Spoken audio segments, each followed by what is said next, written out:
안녕하세요. 저는 얼마 전 아주 충격적인 일을 겪고 이렇게 글을 씁니다.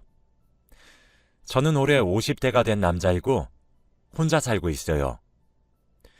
지금 생각해보면 그때의 일이 참 놀랍고 다행인 것 같습니다. 그때 그 여자의 비밀을 알지 않았다면 어떤 일이 생겼을지 상상만 해도 무섭네요.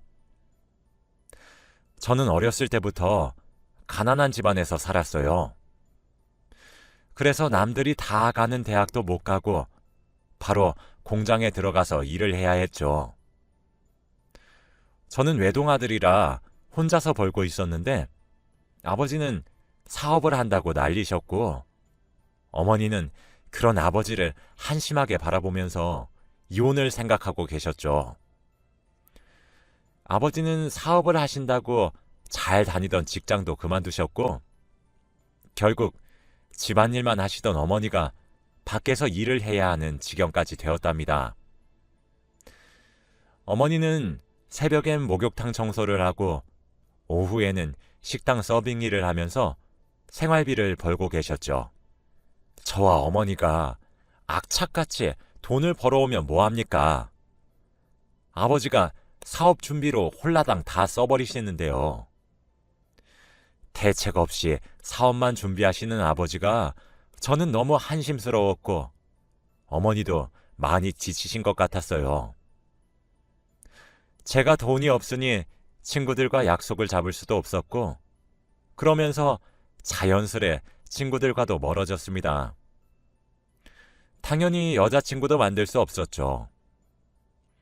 제가 한창 힘들 때 주위에 아무도 없고 의지할 사람이 없으니까 제가 이렇게 된 게 다 아버지 탓 같더라고요. 그래서 최대한 돈을 벌어서 독립을 하자고 꿈꿔왔습니다. 저는 매일같이 새벽에 출근해서 밤새 일을 하고 집으로 돌아왔고 집으로 오면 항상 어머니와 아버지는 한바탕 싸우셨는지 온 집안의 물건이 나뒹굴었죠. 저는 밤늦게 들어가면 그 물건들을 다 치우고 자야 하는 게 일상이 되었고 부모님께서 사이가 좋지 않으시니 이혼을 생각하고 계셨던 것 같아요.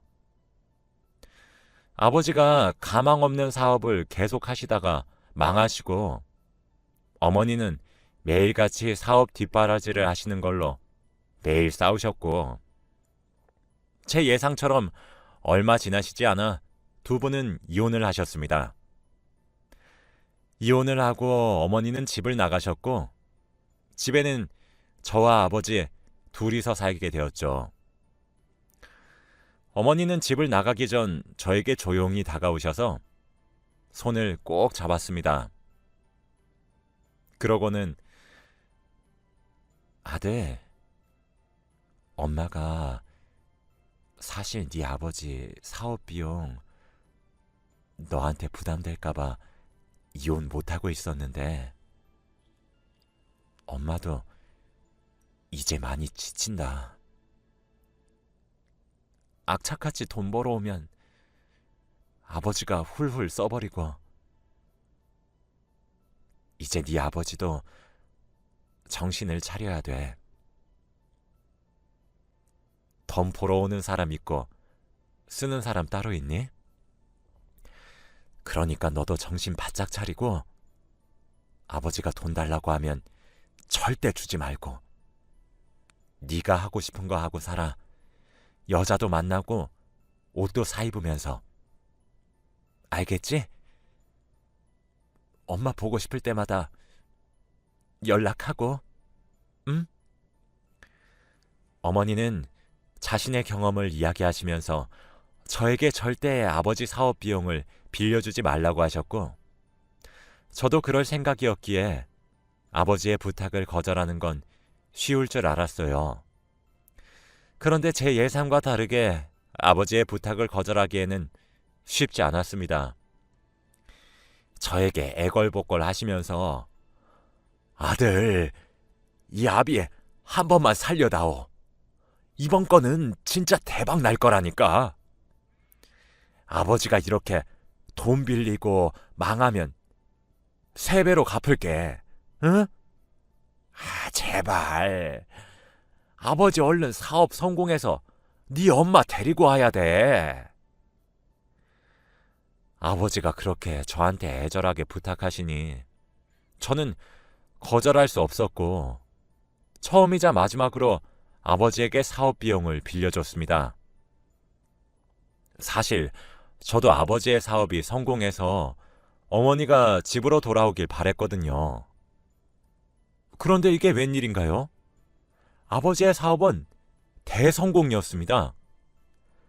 어머니가 돈을 그렇게 빌려주었을 때는 매일같이 망하시더니 딱 한 번 빌려준 그 사업 자금으로 아버지의 사업은 정말 대박이 났어요.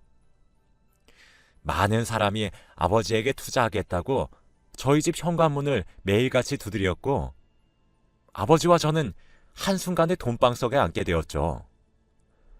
너무 얼떨떨하고 당황스러워서 이 상황이 이해가 되지 않았고 뭘 어떻게 해야 할지 모르겠더군요. 우선 아버지는 회사를 차려서 정식적으로 사업을 키워나가기 시작했고 저는 한순간에 아버지 회사의 대표이사가 되었죠. 건물의 한 층만 회사로 썼던 아버지는 사업이 점점 커져서 그 건물을 통째로 사들이기까지 했고 저희는 중소기업이 되었습니다. 저와 아버지는 늘 겸손을 마음속으로 새기면서 언제 또 예전처럼 살아갈지 모른다며 너무 기고만장해지지 말자고 했죠. 그리고 더 놀라운 건 주위 사람들의 태도가 바뀌기 시작했습니다. 제가 돈이 없을 시절에 친구들은 늘 저와 다니기 싫어했고 먼저 연락도 오지 않았어요. 그런데 제가 이제 한 회사의 대표 이사가 되니까 다들 연락도 많이 오고 자기 회사에 투자도 해달라고 합니다. 처음에는 친구들이 오랜만에 연락이 와서 너무 기쁜 마음에 해달라는 투자도 다 해주고 빌려달라는 돈도 다 빌려줬어요. 그리고 저에게 접근하는 여자들에게도 다 잘해주고 연애도 몇 번 했죠. 그런데 다들 하나같이 자신이 원하는 걸 얻으면 저를 버리고 연락이 안 되기 일쑤였고 여자들도 자기들이 원하는 재벌 아들의 느낌이 나지 않으니까 가차없이 헤어지자고 하더군요. 저는 옛날에 가난했던 기억들이 아직도 생생해서 사치도 부리지 않고 차도 국산차를 타고 다닙니다. 물론 집도 이사를 가지 않고 살던 집에서 아버지와 함께 살고요. 저는 이렇게 살면서 전혀 불편한 거 없이 잘 사는데 주위 사람들은 다 예상과 제가 다르니까 쉽게 떠나버리더군요. 저는 그때부터 친구들의 부탁을 단칼에 거절했고 새로운 사람을 사귀는데 겁이 났어요. 다 제 돈이나 능력을 보고 이용하려고 저를 친구로 삼고 싶어 한다고 느꼈거든요. 그래서 여자도 못 사귀고 친한 친구 하나 없이 일에만 매진하면서 살았어요. 그렇게 몇 년이 지나니까 아버지께서 저에게 아들아, 이제 너도 결혼을 해야 하지 않겠니? 내가 죽기 전에 손주는 못 보고 죽어도 며느리는 꼭 보고 죽고 싶구나. 그리고 아버지 나이가 60이 넘어서 이제 슬슬 회사 경영에서도 물러나야 하고 한번 아버지가 자리 한번 만들어 줄까? 라고 하시는 겁니다. 저는 너무 사람한테 대인 게 많아서 더 이상의 여자는 없을 거라고 생각했지만 며느리를 너무 보고 싶어하는 아버지를 보니까 저도 마음이 약해져서 딱 한 번만 만나보기로 했어요. 아버지가 소개시켜주는 사람을 만나고 싶었지만 그 전에 우연히 한 여자를 만나게 되었는데 정말 예쁘고 살면서 한 번도 나쁜 일을 해본 적 없을 것 같은 아주 순수한 여자였습니다.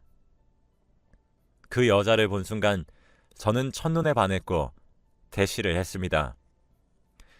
제가 이런 건 처음이라 많이 어색하고 힘들었는데 아마 그 여자도 저의 그런 능숙하지 않은 모습에 더 흔들린 것 같아요.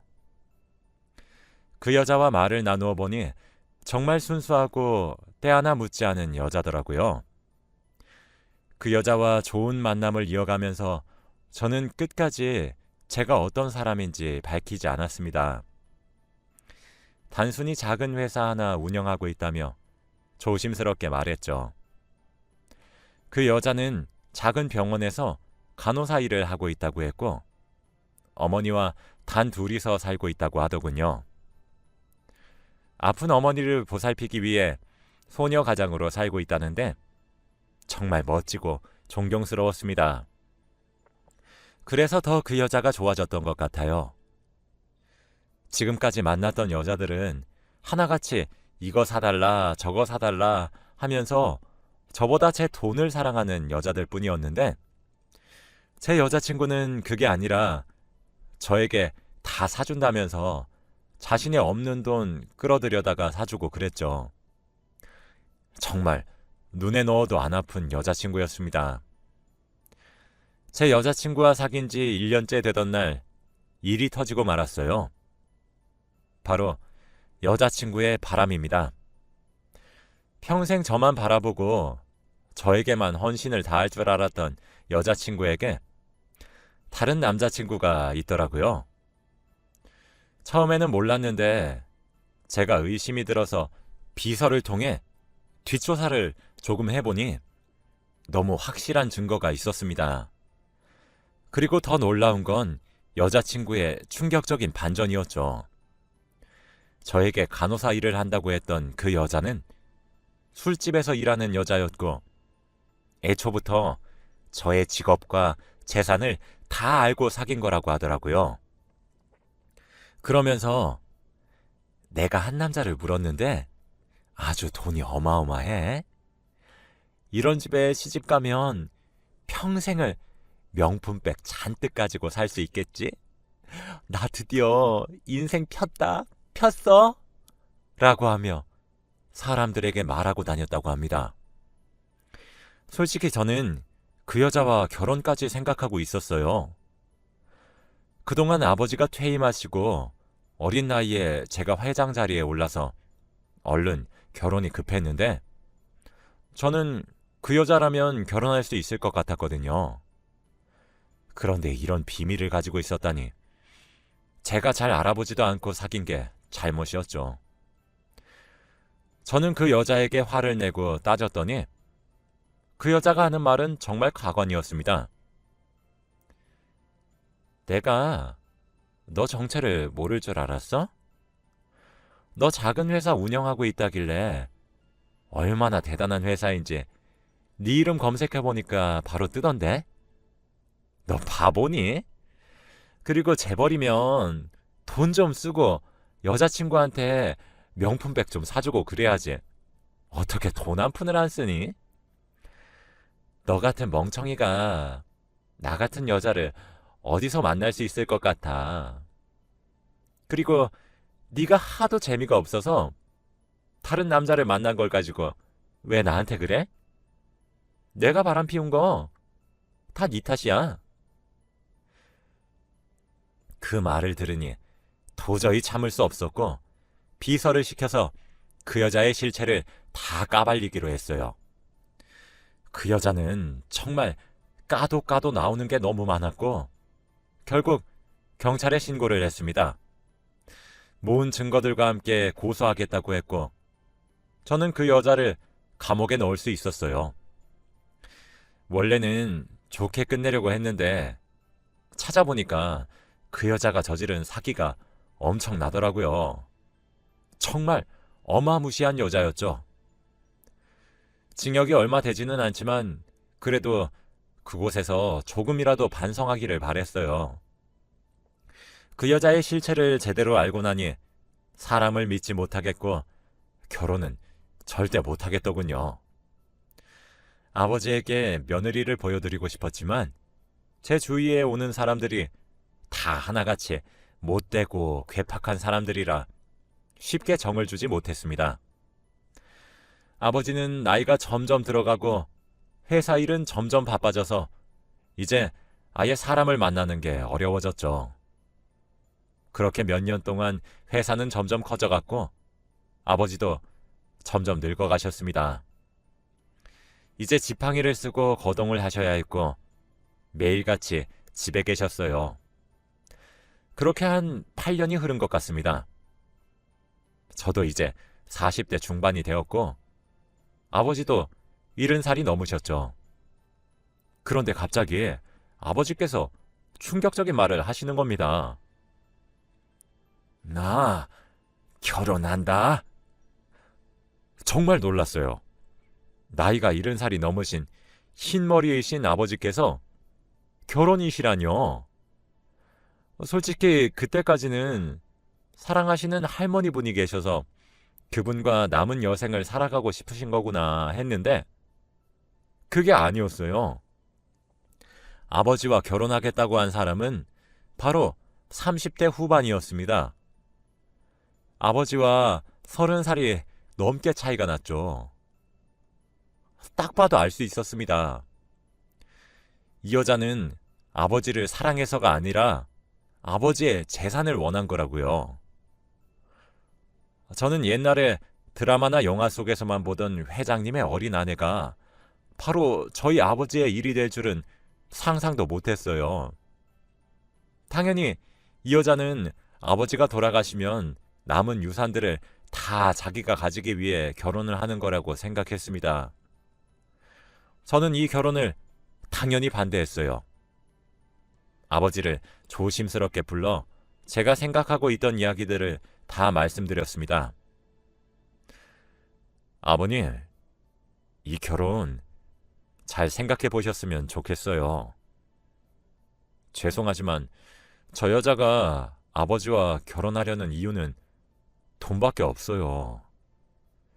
집안에 여자 한번 잘못 들여서 큰 코 다칠 일 없었으면 좋겠습니다. 아버지께 솔직하게 말씀드렸지만 아버지의 마음은 변하지 않을 것 같았죠. 우리 아들 드라마를 너무 많이 보았구나.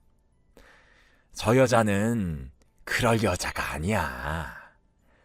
나한테 너무 잘해주고 얼마나 상냥한데. 어차피 이혼도 할 수 있으니 그건 나중에 보고 결정하마. 아버지는 이미 그 여자에게 푹 빠지신 것 같았고 저도 아버지의 고집을 꺾을 수 없더라고요. 결국 아버지는 정말 결혼을 하셨습니다. 이제 저희 집안에 가족이 되어서 매일같이 식사자리도 하고 여행도 다녔어요. 그런데 그 여자가 왠지 모르게 낯익었습니다. 그리고 저에 대해서 너무 잘하는 거 있죠? 저는 복숭아 알레르기가 있어서 복숭아에 관련된 건 아무것도 못 먹어요. 그런데 아버지 지인분께서 복숭아를 선물로 보내셨고 가정부 아주머니께 아주머니, 승창씨 복숭아 못 먹으니까 회장님 것만 깎아주세요. 라고 하는 게 아니겠습니까? 저는 단 한 번도 복숭아 이야기를 꺼낸 적이 없어서 의아스러웠지만 그래도 우리 가족에 대해 관심이 많은 것처럼 보여서 좋게 넘어갔습니다. 그런데 이뿐만이 아니었어요. 저와 아버지 그리고 그 여자까지 3명이서 식당에서 식사를 하고 있었습니다. 그런데 후식으로 복숭아 푸딩이 나왔고 저는 음식을 손에 대지 않고 있었죠. 제가 복숭아 알레르기가 있는지 모르는 아버지는 왜 먹지 않냐고 물었는데 제가 대답하려는 순간 그 여자가 에이, 여보도 참 우리 승창씨 복숭아 알레르기 있잖아요. 라고 하더군요. 그런데 아버지는 나도 모르는 우리 아들의 알레르기를 여보가 어떻게 알아요? 남들이 보면 여보랑 우리 아들이랑 부부인 줄 알겠네. 라고 하셨습니다. 저는 절대 아니라고 손사래까지 쳤지만 그 여자는 좋은지 웃으면서 아무 말도 하지 않더군요. 그리고 몇 분 뒤 갑자기 제게 슬며시 장난을 걸어오는 게 아니겠습니까? 아버지도 저희가 그러고 있는 걸 눈치챘는지 둘이 무슨 장난을 그렇게 치는가? 라고 묻더라고요. 저는 아버지께 쓸데없는 의심을 사고 말았고 그 여자는 왠지 모르게 당황하는 눈치가 아니었습니다. 저는 집으로 돌아와서 그 여자를 불러서 이야기를 나누었어요. 아까 왜 그러셨어요? 아버지 계시는데 장난이 너무 심한 거 아니에요? 내가 누군지 모르겠니? 그 여자는 제가 한 말에 대답하지 않고 쓸데없는 말을 하기 시작하더라고요. 아까 와인 몇 잔 먹었다고 취하신 거예요? 그쪽이 누구라니요? 저희 아버지 아내분이시잖아요. 아니, 그거 말고 나 어디서 본 적 있는 것 같지 않아? 저는 그 여자의 얼굴을 뚫어지게 쳐다보았고 갑자기 그때 한 여자의 얼굴이 떠올랐습니다. 혹시 나한테 사기친 알아보는구나? 그래 나야. 네가 감옥에 넣은 여자. 저는 정말 놀랐어요. 그때 이후로 몇 년이나 지났으니 그 여자는 출소하고다 남았을 텐데 관심이 없어서 어디서 뭐하고 사는지 조사를 안 했었거든요. 그리고 얼굴도 너무 달라져서 못 알아봤는데 알고 보니 또 출소 후 사기쳐서 번 돈으로 얼굴을 전부 다 성형했더라고요. 드디어 날 알아보는구나. 처음부터 날 못 알아봐서 너무 섭섭했지 뭐야. 내가 그때 너 때문에 깜빵에서 몇 년 버린 거 생각하면 자다가도 벌떡 일어나. 내가 너희 아버지한테 접근한 이유가 뭘 것 같아? 내가 너 회사도 뺏고 돈도 뺏고 다 할 거야. 각오해. 내가 평생 사기만 쳐서 너 같은 애들 한순간에 거지 만드는 거 쉽거든? 너 잘못 걸린 거야. 너희 아버지 죽으면 이 회사랑 집 그리고 돈 다 내 거라고. 저는 정말 어이가 없었어요. 어떻게 그 여자를 다시 집안에 들였는지 정말 저희 아버지가 너무 한심하고 원망스럽더라고요. 그때 갑자기 과거에 제가 당했던 일들이 다시 떠오르면서 너무 절망스러웠고 당장이라도 아버지에게 이혼을 하라고 강요해야 했습니다. 그런데 아버지는 아무리 강요해도 제 말을 들을 생각이 없어 보였고 그 여자한테 너무나 푹 빠져 계시더라고요. 이 집과 회사 그리고 재산을 살려내기 위해서는 그 여자를 어떻게든 내쫓아야 했습니다. 그렇게 혼자서 고군분투를 한 지 몇 달이 되던 때에 갑자기 현관문에서 아버지의 팔짱을 끼고 들어오는 사람이 있었어요. 바로 몇십 년 전 아버지와 이혼을 하고 집을 나간 저희 어머니였습니다. 저는 정말 오랜만에 뵌 어머니를 보니까 갑자기 눈에서 눈물이 차올랐고 어머니에게 달려가 안겼죠. 어머니는 제 연락도 다 거절하시고 어디서 뭐하고 지내시는지 비서가 알려주지 않더라고요. 알고 보니 아버지가 미리 제 비서에게 어머니에 관해 아무것도 전하지 말라고 했던 거였고 어머니는 아버지가 구해주신 시골에 있는 한 별장에서 항암 치료를 하고 계셨는데 모든 치료가 끝나서 집으로 돌아오신 거였습니다.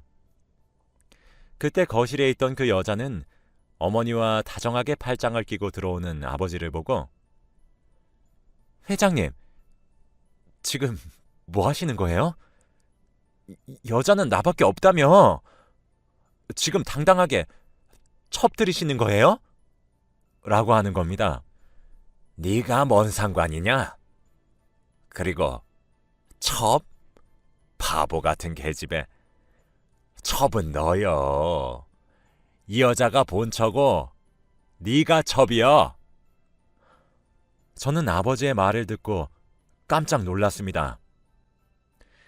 내가 널 어떤 앤지 알아보지도 않고 우리 집에 들인 것 같으냐? 너 과거에 우리 아들한테 사기친 계집애잖아. 내가 뭘 믿고 너한테 회사랑 내 재산을 다 맡기니? 아주 어른을 바보로 알고. 당장 이 집에서 썩 꺼져! 그 여자는 갑자기 소리를 치면서 나 절대 안 나가. 내가 이 집안 사모님이라고! 하며 떼를 썼고 결국 경비원들이 그 여자를 내쫓았습니다. 그리고 오랜만에 세 사람이 모여서 거실에 앉아서 이야기를 나누었어요. 아버지, 도대체 어떻게 된 겁니까? 아들, 내가 예전에 말했잖니.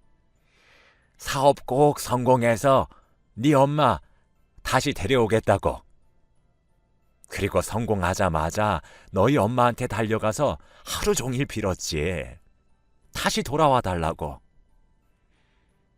그런데 그때 알았다. 너희 엄마가 암이라는 거. 내가 최선을 다해서 우리 아내 병간호도 해주고 치료비도 내주면서 다시 우리 부부는 합칠 생각을 하고 있었어. 그런데 그때 비서한테 네가 여자를 잘못 만났다는 이야기를 들었다. 부모로서 그런 애들을 보고만 있을 수 없었기에 아버지가 이번엔 제대로 계획을 했지. 그 여자 이제 내가 고소했으니 감옥에 아마 평생 있다가 나올 거야.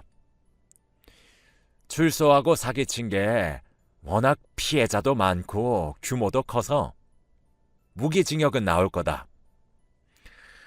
아들, 아빠와 엄마는 며느리 필요 없으니 우리 아들이 상처 안 받고 평생 행복하기만 하면 좋겠다. 우리 회사를 잘 부탁해, 아들. 그 여자를 집에 들인 게 바로 아버지가 계획한 일이라고 했을 때 그때 느꼈어요. 아버지의 위대함을요. 그리고 아버지는 세상에 여자는 어머니밖에 없다고 말했습니다. 어머니도 아버지가 몇 년 동안 아픈 자기를 간호해주고 위해주었을 때 진심을 느꼈다고 해요. 그렇게 저희 세 명은 예전보다 더 화목한 집안에서 살고 있습니다. 이제 아버지도 마음 편히 회사 일에 손을 떼셨고 어머니와 함께 여행도 다니면서 남은 여생을 살고 계세요. 그리고 저는 일만 하던 일상에서 조금 벗어나 취미 생활도 조금 즐기고 있습니다. 그리고 사기를 어마무시하게 친 그 여자는 지금 감옥에 있다고 해요. 정말 아버지 말대로 무기징역이래요. 아버지 같은 사람이 없었다면 저는 평생 여자에게 사기를 당하고 있었겠죠. 지금 생각해보면 정말 저희 아버지가 존경스럽습니다. 여러분들도 결혼하실 때 배우자 되실 분 잘 알아보시고 결혼하시길 바랄게요. 제 이야기는 여기까지입니다. 들어주셔서